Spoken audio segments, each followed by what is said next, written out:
Whoever had attacked him had been quick, agile, and strong. That sort of conditioning wasn't something one developed in microgravity 16 hours a day while sleeping the other 8.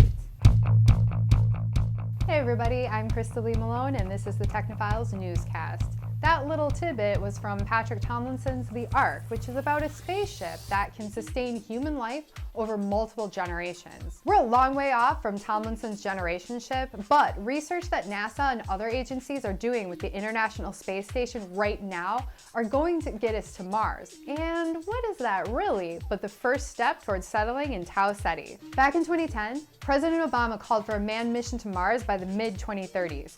He wants to be alive to see it happen, and frankly, who doesn't? Space exploration technology is all very cool and sexy, but we can't forget the human component.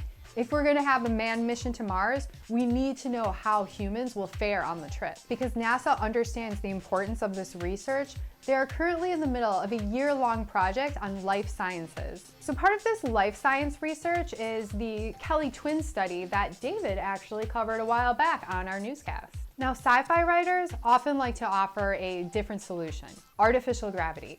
And this might be because we already know long amounts of time in space cause muscle deterioration, bone deterioration, and it affects your eyesight. So we're preparing to put blind, fragile, and weak people on an alien planet.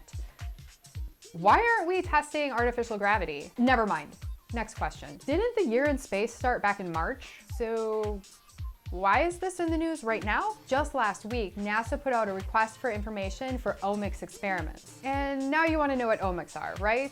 Yeah, me too. I had to look this one up. So this includes studying things like lipids or proteins or the molecules that have to do with metabolism. These studies are crucial to long-haul spaceflight because right now we just don't know what kind of effects lower gravity and cosmic radiation will have on these systems. So this request for information is asking for two things. They want information on these omics experiments on planet Earth that they can use to compare to data they're getting from space.